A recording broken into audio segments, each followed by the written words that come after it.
Generating traffic and sales can be a challenge for online merchants. But selling on the Walmart Marketplace puts your products in front of millions of customers who shop on Walmart.com. And right now, sellers who join Walmart Marketplace can save up to 50% on referral and fulfillment fees for the first 90 days. So get started today. Head over to marketplace.walmart.com/savings. That's marketplace.walmart.com/savings. Welcome to E-Commerce Conversations, a weekly podcast from Practical E-Commerce, hosted by entrepreneur Eric Bandholz. What is going on, Internet? Eric Bandholz back again with another E-Commerce Conversations. Hope all is going well on the other side of the Internet. On the other side of the table from me. Let's go. Rabah. Eric, how are you? Doing well. Saw you at South by. Got this scheduled. I was a little bit late, very on brand, but the HQ looks great. You took me through the secret machinations that you have coming up. Very excited for you, your fans, your customers. Just excited to jam with you. I will say, though, it's taken me a little while to normalize to the no hair. You look great. Oh, yeah. You look great, yeah. but... I don't know if I've normalized to it. Yeah. I think I'm growing the top back out. Yeah. I'll get another skin fade. I love it. And then maybe go with the kind of a little bit mullet. Let's go. I have to change it up from time to time. Speaking of changing it up, you're not with a triple whale anymore. Huh? No, man, this guy's a pro. What a segue. I took 3 months off, then hooked up with a couple guys out of San Francisco, Rashib and Shreyas. Did some consulting, and then actually was really into the product, the team, and joined full-time at Fermàt as the CMO. So it's been actually a really crazy ride, super fun, great bosses. We just closed our Series A, so they backed up the Brinks truck, so got a bunch of money now, and that's been super fun. Finally through the kind of early stage CMO is a bit of a hellish grind at the beginning because you're just sitting across a lot of verticals, but now I have a dream team in place, really, and then, my boss is great. Life's actually pretty good. A little bit of March Madness where I was doing a little bit of international man of mystery. It's weird how travel's like sexy until it isn't. Yeah. And like once you just do so much of it, it can get a little draining. But add some kids to it and see how it goes. Yeah. Well, that's the joke, right? Is there's vacations and trips. And like trips are when you take the kids, and vacation is when you go with your partner kind of stuff. I don't have kids yet, but but it's been really good, man. It's been super fun. The product is getting into a really, really interesting place, and pretty happy. From my perspective, it's always incredible to watch what you build from like a marketing perspective. Like you talked about bringing on a dream team. I noticed there's a lot of familiar faces. Yeah. So one of the things that I think the killers do is when you move over from a leadership or into a leadership role, they bring a team with them. Because, hiring, that hiring is just so hard. And I'm not a bottoms-up hire guy. I'm more so, give me a dream team, give me like a SEAL Team 6. I want to hire up my lieutenants and generals. And then when they need resources, they can soldier, they can get hands.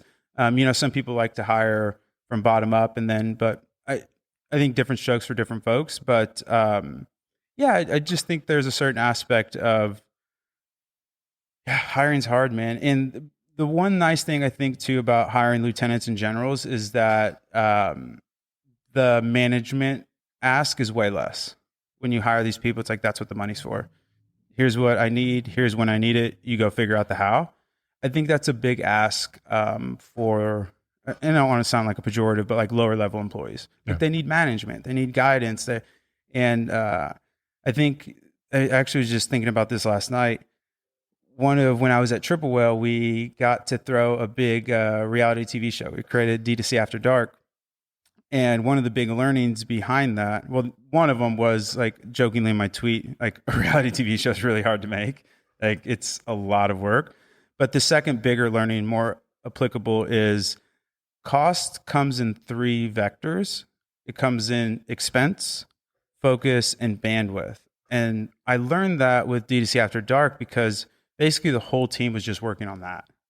And I that was just a little bit of an epiphany of an unlock because I'd always seen costs in this singular expense category. but like, and I'm quasi hippy dippy, but like, I've never been like very like capitalistic, meritocratic, like performance. But when you get in a leadership role, like morale and like team cohesion and culture actually fucking matters. Like I was never that guy, and I'm 100% bought in. Like if you can get a leader that can come in, unite the troops, get everybody rowing in the right direction, it's actually really, really meaningful. Yeah, there's a couple of things I want to add on to that is like, you've got to recognize that even though you guys just got this big old Series A, you backed up the brinks, as you say, like every company has scarce resources. Yes. So it's how you allocate those scarce resources that is the differentiation between your company and every other company out there. That's exactly right. And the resources are not just capital, but also the brain power, the energy, the focus. That's exactly right. And to build on your point, I would argue capital is the cheapest, most abundant of those resources. Yeah. Like focus and bandwidth are so expensive, and you can always raise more money. Like you can't miss out on time. I mean, again, depending on what the business is, but in a hyper growth business, time and immediacy is way more important than cost. So when I think of deploying capital or making an investment, I think of it in three ways. You basically have output, essentially like effectiveness, you have the quality, and then you have timing, quality, and price. And for me, I'm just like, dude, give me, not that I'm lighting $100 bills on fire, but like I want performance and timeline to be, I want performance high and timeline to be as truncated as possible. And like, I'll figure cost out. Like as long as because the thing is, when you do get a bunch of money, the investors didn't give you money to invest. They gave you money to grow. Yeah. And again, that's not like you're lighting $100 bills on fire, but at the same time, like for me, I think the role of a CMO is twofold: get momentum or keep momentum if you have it, and then deploy capital efficiently and effectively. And so, that's just kind of how I think of in terms of deploying, but you're spot on the cost thing. It's a focus and bandwidth are a real thing. And burnout is also a real thing. Like sometimes you have to cross the line to find it, but you don't want to do that too often. Living in a fire alarm Friday, one, is a terrible place to live. And two, the knock-on effects is you're going to get talent flight. Like when people are talented, dude, they can work anywhere. And if you're just running them into the ground, dude, they just wake up one day and they're like, I just don't want to do this anymore. Yeah. Well, it's funny because it's a balance, because if you don't challenge them enough, yes, they're also going to leave. So it's like, how do you know and maintain? Is it just a vibe that you feel? Do you have like open communication? Yeah. So a few things there. One, I found this really great retention framework that I love called the 4 S's. Got it from the Knowledge Project, another great podcast. And one of the guests on there had the 4 S's for retention. And so the 4 S's are story. So first off, is a team, are the people bought into the mission, the vision, et cetera? The second one's social. So do you have a best friend at work that, for better or worse, you're usually going to work the majority of your life? You want to be working around people that you like and that you interact with and that, you would honestly hang out with, or at least 1 or 2 people. There's a social connection there. The next one is satisfaction. So are the people working on the things that they're good at? And then do they have ownership? Are they making impact? Are they satisfied with their job? And then the last one is structure. Like, do people have control over their day? Like, for me personally, that's the bane of my existence. When you're just getting pulled in context switching is real. Yeah. And so people want to know, hey, okay, cool. I have these meetings I can't punt, but then these are my hours to then allocate however I want to make my bets. And so those are the 4 things that I think through in terms of retention. And then me personally, I hire very, very indexed on vibes. But to be fair, like, I don't want to run a big team. When I was at Triple Whale at the end, I was running 30, 40 people, and it's just not me, dude. I'm not a general. I'm a SEAL Team 6 commander. I don't want to run a whole, Western theater or whatever. I want to go attack big, hairy problems with a bunch of killers. Because there's just a certain point that vulnerability, connection, headcount just destroys that. And it's not a good or a bad. It's just an is. Like when you have a small party with friends, like that's a much different experience than when you go to a 500-person gala. Like it just is. And so for me, I prefer that. And so I'm not saying this is the right or wrong way to do it. It's just how I know how I like to manage.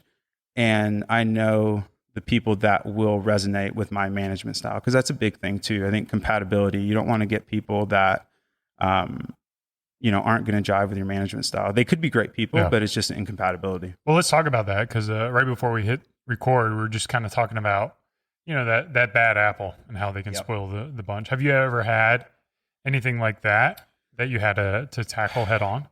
I've never had a super horrible hire. I will say the challenge is I always want to be respectful, and I always want to make sure that the incentive, I don't think people are good and bad. I think they do what they're incentivized to do. And so I think you need to check in with your leaders to make, because I actually don't, when I was at AAA, I didn't meet with anybody besides my direct reports. So like the way I see it personally, and again, not saying this is right or wrong, this is my view, is those are the resources of that team leader. Like I don't need to talk to those people. Like I just need to talk to my people running my orgs. And then after that, I will say that a few things. One, when you have conflict, I think a lot of conflict arises from ambiguity and unclear ownership. So I'm huge on, I do not believe in co-ownership. Yeah. So I work off of something called RACI, responsible, accountable, consulted, informed. Accountable is the person you high five or yell at, and it can only be one. So that person has ownership. And I found when you have these clear lines, you don't have this conflict of, people fighting over other people's fiefdoms. And when you have responsibility, like standards really don't matter if you have killers, because people are like, dude, this is mine. I'm going to make it the best thing I can. But in terms of handling like conflict and the bad apples, I think there's a couple things. Like if it's a trust thing, or if it's a resentment thing, trust you can put back together, but it's like a mirror. There's always going to be cracks. And then a resentment thing is a cancer. Like it doesn't work. And so the only thing I would say is if you do have this,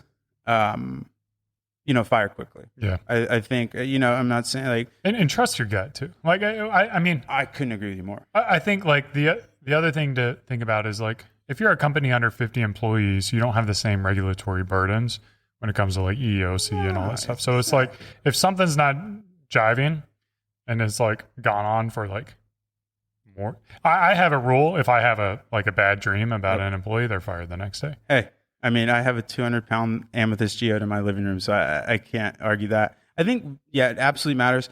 The other thing too that matters is if this person is a killer. So I like to hire missionaries, not mercenaries, but sometimes mercenaries can be great, but keep them out of the org. So I'll move them into like a contractor. Like what do you mean by a missionary and a mercenary? Like what a mercenary is somebody that is only there because they're getting paid. Okay. And they can be very good. Yeah. You know what I mean? It's just whenever another high bidder comes around. And so those are, there's a saying, horses for courses. Those mercenary people are fantastic, but it's almost like lawyers. Like keep the lawyer off the premises. You need lawyers. You want sharky lawyers, but you never want them ideating. You never want them in strategy. Because again, going back to incentives, the incentive of the lawyer is not get sued. So they have zero risk in their profile. So every cool thing that you have, they're just going to have some problem of why it wouldn't work. So keep lawyers out. And that's how I feel about mercenaries, where you can have them do a bunch of great work, but just don't have them in the team culture. Yeah. And so that's one way that, because they'll leave you and then they're going to leave forever. Team. And that, again, but that's kind of, it's that, how do you know if someone's a mercenary versus they don't care, but they're really great at their job. How do you know about not caring though? Like, cause going back to A, your gut, B, how they kind of talk and feel about the work they're doing. C, just kind of their interaction. Like, I don't know. I think you can get a vibe of like if somebody's in it or not in it, especially at that lower level. And so again, I'm going into a little bit of hippy dippy, trust your gut kind of stuff. But I think it's kind of the joke from the Supreme Court, like what's porn? You know it when you see it. Yeah. And I think that's kind of, at the end of the day, you know it when you see it, where it's just like, and I think there's a couple bifurcations here. Like if this is one of my leaders, it's essentially, I'll take the Sun Tzu of like, okay, this is really fucked up, man. Like, am I unclear on the expectations? Like, was this a communication issue? And then if there's a second thing, it's just like, hey, here's a month or two of severance, keep the laptop, appreciate everything. But Like I just don't have a lot of tolerance for these like deal breaker type of things. If it's a lower level employee, you can kind of massage it and understand like, hey, what's going on? Is there stuff in your personal life? Blah, blah, blah. I just have very little, I don't want to say no empathy, but just like, dude, at the end of the day, we got to go kill. Yeah. And if you're not on board with that, that's totally fine. But like, well, and you talk about resources, like empathy is a resource. Exactly right. So if you get everyone on board where you don't have to expel empathy to like always be, for lack of better terms, coddling employees or, tending to their every need. Yes.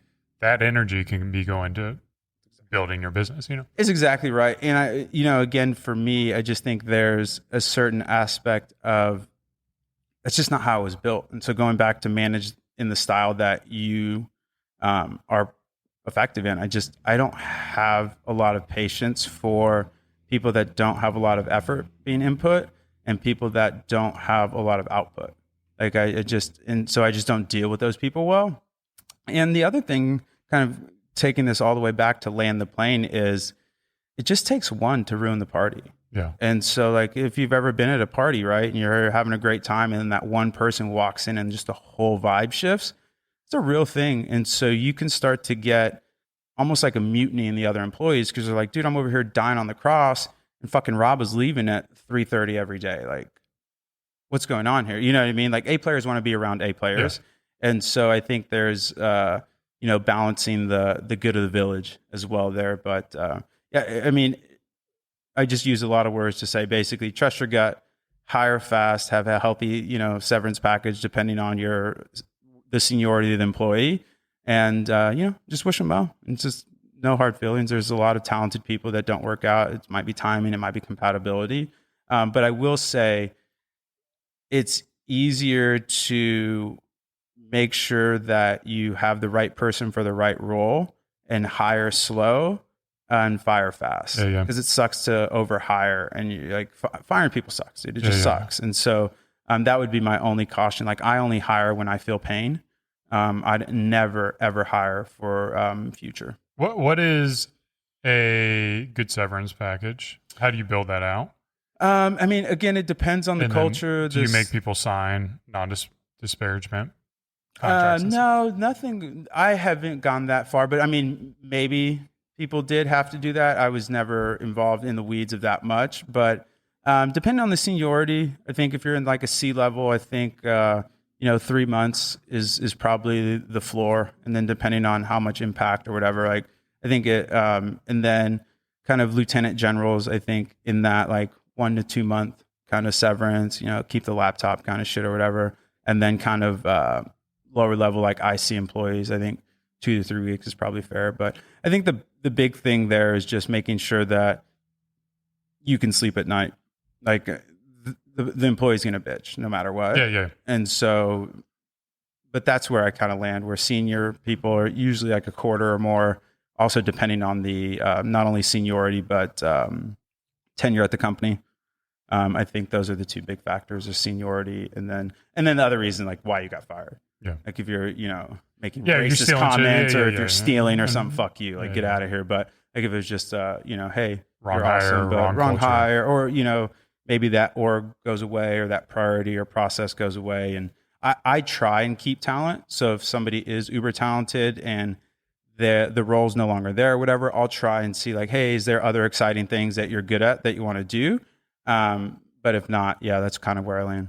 Yeah, I think we have a policy written down somewhere, but it's like basically a week of severance based on like how long you've been at the company. So exactly. It's like you're here for 3 years, 3 weeks severance. Yeah, exactly. Or maybe it's a month. I forget what I do. Yeah, exactly. We got something. Yeah, again, like I said, at the end of the day, I think it's more so just, can you sleep at night? Do you think that, you gave them a fair shake? I think generous is cool, but generous gets into cultural stuff, CEO stuff. Like I'm not the CEO, so I don't make those decisions. Yeah.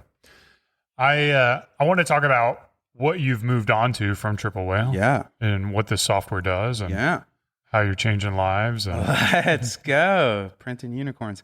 So I'm going to go into a little bit of soapbox speech. So make sure to subscribe to my TED Talk. What we're building right now is kind of, so one of the main theses is that your actual website is going to be abstracted away to like basically like a system of record. And so what I mean by that is your website essentially has to be average. Like you want your website to appeal to the most amount of people. By doing that, you're going to make trade-offs. And there's nothing wrong with that. But what happens is you lose a lot of flexibility and impact with retention and acquisition because you don't need to be average. You can actually talk to those people, whether it's job to be done, persona, whatever, however you're targeting and marketing, value prop, whatever your systems are, in a really specified way. And so marketing has normally been one-to-many and sales has been one-to-one. What we allow you to do at Fermàt is basically build these acquisition paths that allow you to make these really awesome customized consumer journeys where with PDPs, collection pages. And so if you think of the funnel in 5 stages, you have the ad, content, whatever. You have the post-click experience, the landing page. You have the PDP, the product page. You have the cart, and you have the checkout.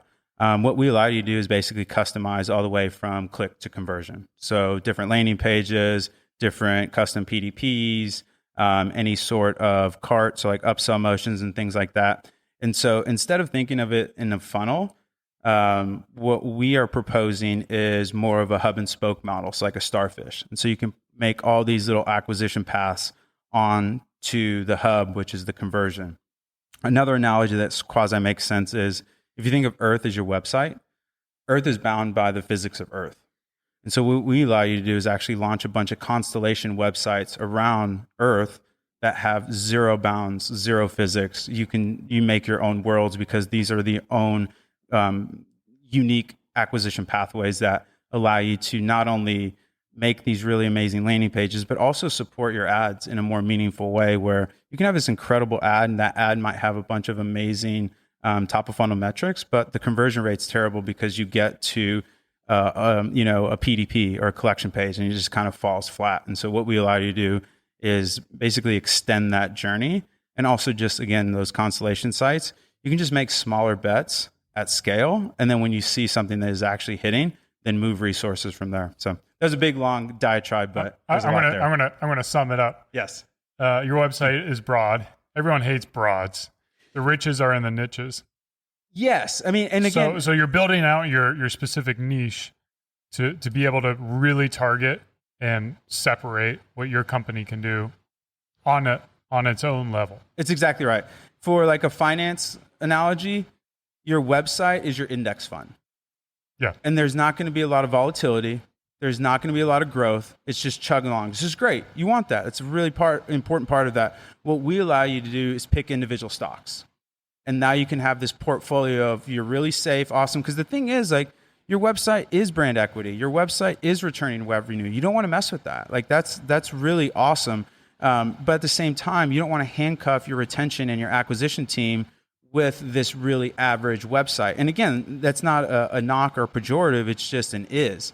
And so what we allow you to do is basically make those 2 different bets while having your cake and eat it too, if that makes sense. What size company do you need to be at where the investment into developing these niches is kind of worth? Yeah. So right now, our main 2 heuristics are people that are spending $50K or above on Facebook, and then about 10 million run rate or higher.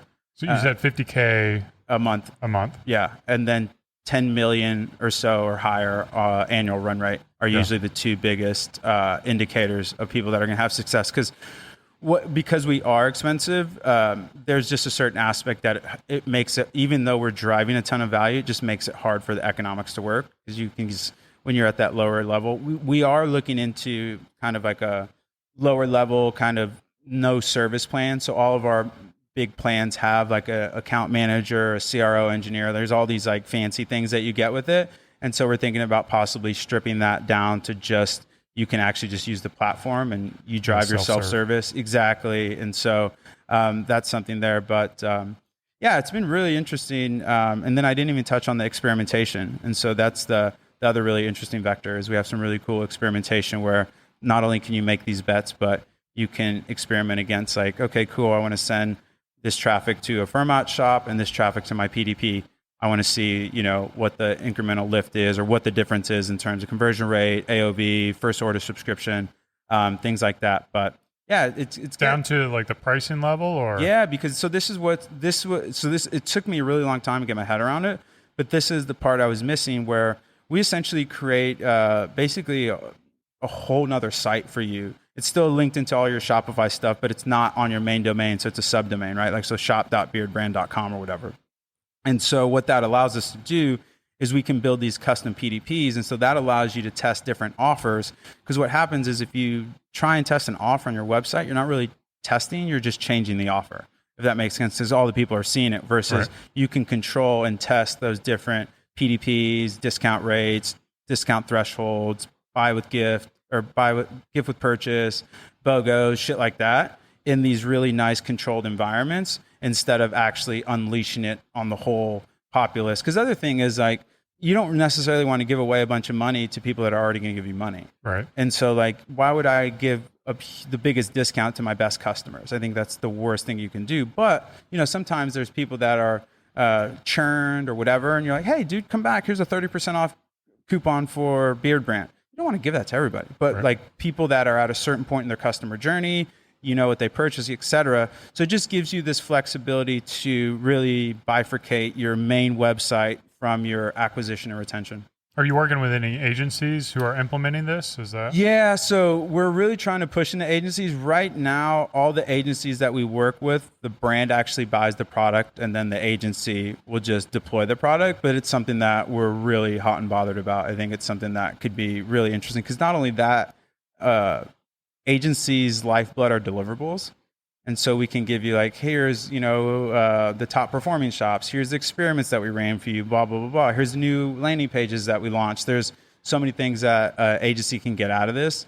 So it's something that we're very, we have a few, like, premier agencies that we're working with now, but it's something that it's very, very top of mind for us. Who is your client, like CROs? Or are they CMOs, or who are you targeting? The CMO usually signs off on it, because we play really upmarket right now. So it's a little bit more convoluted because you just have these, monster companies that have a lot more bureaucracy, et cetera.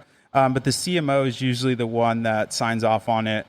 But the people that are normally in the weeds are going to be your, like, head of acquisition, your head of growth, media buyer, retention teams, those kind of things. So people that are what I would dub as, like, growth. So, like, paid media, email, SMS, shit like that is the people that. And so CRO, not so much, because CRO is more, one, it's like quasi built in, and two, it's more of a bit of like a function of growth. It's not like CRO on your main site is actually really, really important. CRO for us is kind of like quasi baked in. We're doing most of it on the PDP pages of, like, we'll ask you when you come on board, like, what is the thing that you want to optimize for the next 30, 60, 90 days, whether it's AOV, first order subscription rate, products per purchase, whatever it is.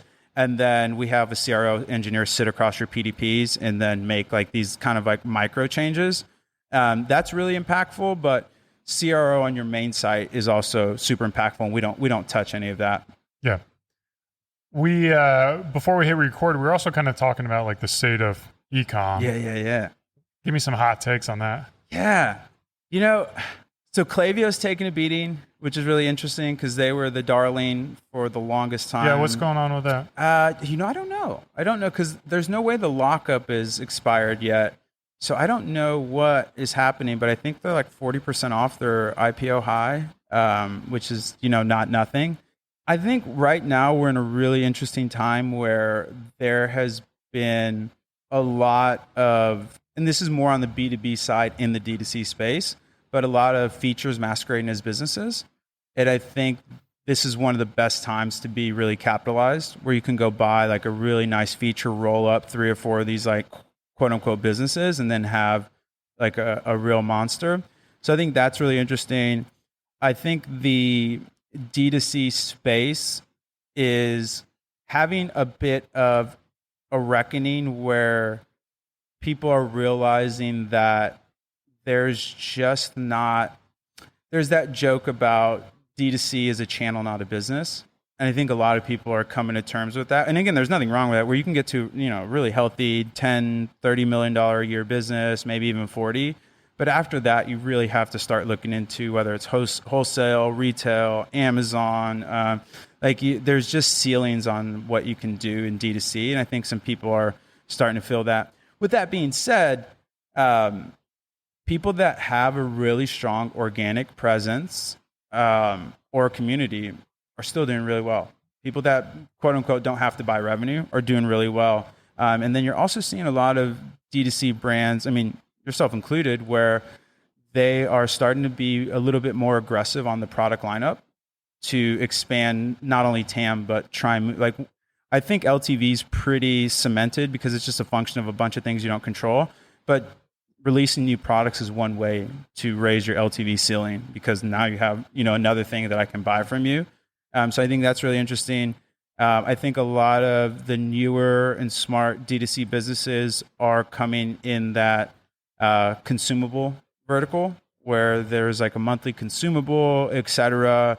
And they're really leaning heavily into subscriptions. So I think if you have like an LTV play, which again, I get a little sketched out with LTV because extrapolating can get a little messy, but I think a consumable subscription play is really interesting. So yeah, I don't know. That was a whole bunch. What's your take on where D2C is right now? Yeah, I think there's a lot of pain. Yes. A lot of pain. Do you think we're through it? I think we're on the tail end of it. But I hope we're on the tail end of it. Yeah. The market's screaming. But yeah. Yeah, the screaming market is kind of disconnected from reality. I feel like if you print a bunch of money, then it's got to go somewhere. It is. But to be fair, if you had that mentality for the last 5 to 7 years, you missed out on a shit ton of money. Yeah. But I agree with you. The economics don't make sense, but there's a bit of the map isn't the territory, if that makes sense. Yeah, I'm with you though. I agree. I don't think every American's got their wealth in the stock market. Oh, nobody does. Yeah. No, I was just commenting more so on the fact that there's a kind of old joke, do you want to be right or do you want to make money? Yeah. And so that's kind of, because I agree with you. Yeah, there's wacky the stuff bankers going on are with always going to win. Yeah, so yeah. it's you don't really. Yeah, 100%. And if they don't win, they win. They get bailed out. Yeah, exactly. So it's put your money in banks. I get that, but it's what I think about is there's this false sense of the politicians saying it's great. Yep. But the reality is most people don't have any wealth in the market. 100% with you. Their wealth is how much can their salary provide. It's cash flow. It's cash flow. Yeah, 100%. And that's getting super tight. And then, That's fair. From an e-com perspective is we're selling them the stuff. So there's less money to be able to buy stuff. Yes. And I don't know how screwed this country is from all the, PPP and the ECR. Yeah. What was it? ECF. What was it? ECR. Yeah. The COVID. Employee retention. Yeah. ERC. Yep. And then, the inflation that we've seen from that. So when is that genie going to be put back in the bottle? Yep. I don't know. It's probably when at a macro level, when the Fed continues to drop rates and we're not seeing lots of inflation. Yeah. I think there might be some cuts coming, but to your point, I totally agree with you. I think that there's definitely a macro vector here, but there's also the only pushback I would have is a lot of these brands aren't big enough to feel that yet. If that makes sense, a lot of the macro happens at Walmart, Target, these big S&P or Fortune 100s, Fortune 500s, because they're so big that these paper cuts aggregate into some big, Tesla just missed. Who else? There was Lulu missed. So there was some really weak, Q2 reporting. So yeah, maybe you're right. Maybe that's the canary in the coal mine. But I think if you are in that 0 to 50 million, I think you can. There's always going to be a market. Carve out, right? Yeah. That's always a market. Yeah. So I don't want to be pessimistic. Yeah. I do think, from my perspective, it would be nice to, burn off some of the dead wood or whatever. Creative destruction. To try to open it up. Yep. And at the end of the day, your business comes down to your product and can you innovate and can you tell that story? Yep. There's always going to be opportunity. But maybe if you've been in the market like me for 12 years, it gets pretty bloody, unfortunately. Yeah, it does. And I think, that's a bit of the double-edged sword with capitalism, especially like small market capitalism, is you don't have enough money to then become an incumbent and be like, oh yeah, we should legislate a moat. You know what I mean? Where it's like, oh, AI is bad. Wait a second, but you have the biggest AI company. Like, so what are you talking about? Are you say like the joke is the best time to request an armistice is when you have all the weapons. Yeah. It's like, hey, we should stop building weapons. It's like, but you guys have all of them. So I think that's one of the big challenges there. But no, I mean, honestly, I think all the headwinds, I think there's some like technological tailwinds coming as well, where you have a bunch of AI stuff. Like I think AI, I was never bearish on it, but now I'm pretty bullish on it. And I have like a thesis around that where like I understand it now. I think there's also a lot of democratizing technologies now with Shopify with these different kind of things coming out where it's like, yeah, man, this stuff used to only be available to people that could pay $10,000 a month. And now you can have, a similar tech stack to some of these enterprise brands and do a lot of damage there. So I think that's interesting. So I don't know. If I would sum it up, I am cautiously bullish on this year. I think it'll be really interesting. The one caveat I will say, and again, a lot of these brands aren't going to be big enough to really matter. But whenever you have a presidential election, especially when you have an unknown, you can get a little bit of pearl clutching. Like, not to get political, but like if a Republican gets into office, usually it's cocaine, champagne, no regulation, let's fucking go. If a Dem gets in office, usually there's a little bit, more tightening, responsibility, this, that, and the other, legislation. And again, not getting political, not good, bad, but I know. And so then I can plan around that. But if I don't know, then it's like, oh man, I might just, clutch the pearls, wait to see who gets elected, see who's in the cabinet, what's the legislation path, and then start to open my wallet again, if that makes sense. So I think that's the only thing that I think would rock the boat a little bit is some unknowns in kind of what financial policy is going to be, what taxation policy is going to be. But again, I'm kind of like layers above a lot of these brands. Like even if you're a $500 million a year brand, you're not going to feel it. Like I'm talking about, big companies. So, but no, I think I'm overall bullish. I think it's going to be a great year for a lot of people. To your point, there's going to be a lot of people that are going to be hurt, but again, I think the challenge there is if you are buying your revenue, it's going to be hard, man. It's going to be hard. But if you have an incredible organic community and you're using paid like fuel on that fire, I think you're going to be